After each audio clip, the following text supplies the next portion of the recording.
Drea, why don't we move from the idea of censorship, which is odious, to something that I find doubly egregious, and that is self-censorship. And boy, did we see that play out on the international field the last few days. The Toronto International Film Festival, TIFF, well, they got into a tiff, didn't they? They decided they were going to drop from its program a documentary by a Montreal filmmaker about a grandfather in Israel that rushed to the scene to save his grandkids from the Hamas massacre. Andrea, the most appalling thing of all, which I think is the biggest PR disaster of the year thus far, is that TIFF said, oh, well, it's a copyright issue, you see. I mean, they didn't get the proper clearances. We don't want to be sued by Hamas for copyright infringement. First of all, Andrea, are you buying that as the real reason this documentary got dropped? No, of course not. We see that all the time that this is happening. We get told, we're not being discriminatory. This is the reason it's happening. But again, you pointing out the fact that they're saying we don't want to get sued by Hamas, a terrorist state. It's just like, it's ridiculous. I didn't get a chance to read it because I didn't see it on our schedule. But it also reminds me of just, if I take it back to Sean Foyt, I know that we already talked about it a little bit, but we're seeing the same pattern happen there now, where Kelowna is saying, okay, yeah, he has the right to be here, but hey, we're going to hit you with tens of thousands of dollars in security costs. So they're deflecting over here. Oh, there's a safety issue, as we're seeing across Canada. So this is just what they do to get their politically aligned ideology in place without trying to make it look to the public like they're infringing on our rights to have freedom of expression and have a play like this, which obviously is so important. Yeah, and thank goodness overnight, there's a twist ending to this sordid saga. They flip-flopped. The documentary will be aired. Rod, tell me, if we were to give TIFF board members and its cowardly president, Cameron Bailey, some truth serum, I think the real reason is they were getting blowback from the pro-Hamas demonstrators who are basically running the city for almost 2 years. They can break laws with impunity. The police do nothing. Well, that's not true. On cold days, they get Timbits and coffee delivered to them. So I can't leave that out of the equation.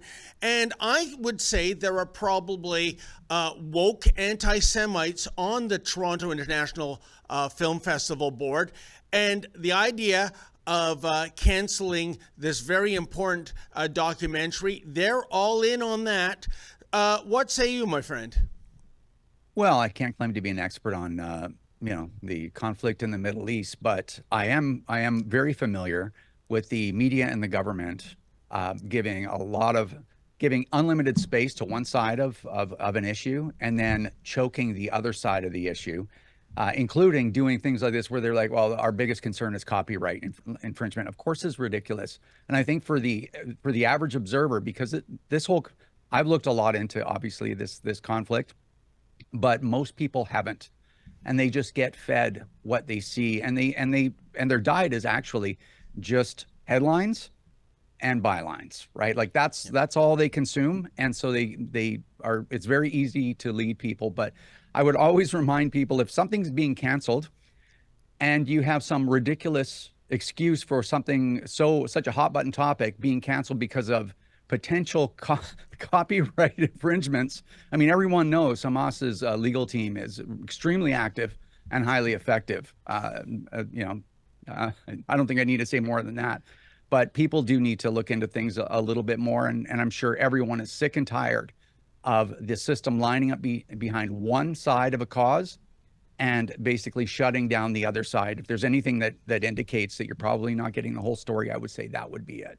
100%, Rod. And Harrison, I mean, I've reached out to lawyers. They said that, no, this copyright excuse is bogus. Under fair use, you're allowed to use that footage. Let's not also forget that these Hamas terrorists on October 7th, 2023, they mounted GoPro cameras on their helmets. They were filming this.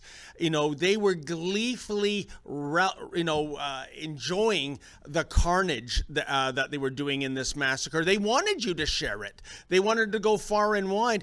And one last point, Harrison, if you and I teamed up to do a World War II documentary and we came across, say footage from the Auschwitz death camp, would we need to reach out to the Nazis to get permission to include that in our documentary?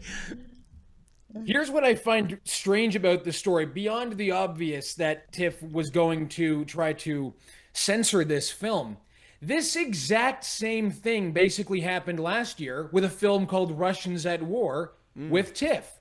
So what happened was the government, and now the context is slightly different, but TIFF's response has been the same.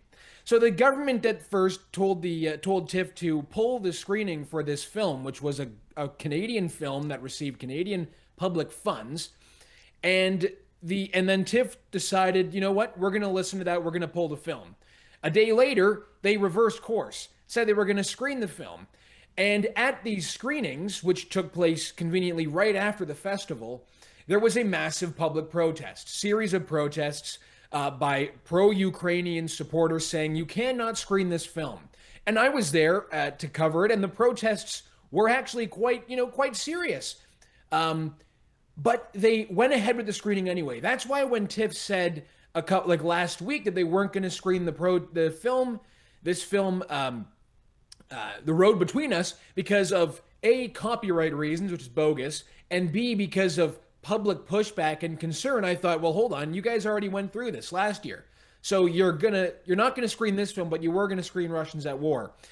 Of course, like last year, they decided to reverse course, and now they're gonna screen the film. So I just think their PR is a complete disaster. But maybe this is all part of their plan, David. Maybe their whole thing is, if we pull a film and then after some criticism we decide to show it, well, the theaters are going to be packed. Everyone's going to want to watch it. Maybe that's something going on, or maybe they're all just cowards. I can't exactly figure it out. Well, to Rod's point about Sean Foyt, now suddenly no one who's ever heard of this director or his doc are well versed on it. I would reckon this story has received hundreds of millions of dollars of press coverage around the world. I'm sure people are champing at the bit to actually see this doc, whereas 5 days ago they never even heard about it. So again, the Barbara Streisand effect in full motion. Here's maybe we can go around the panel quickly as an epilogue to this story. It is going to go ahead. I understand August. I'm not sure which date. I better double check that first. But it will be screened. I know as sure as there's salt water in the Pacific Ocean, the Hamas holes, as I like to call them, will be out in full force. And they'll demonstrate, they'll even try to shut it down, mark my words. Here is a test for the Toronto Police Service. Is it business as usual, turning a blind eye and a deaf ear? Or are we going to, as they say in the law enforcement business, whack them and stack them when these reprobates break the law?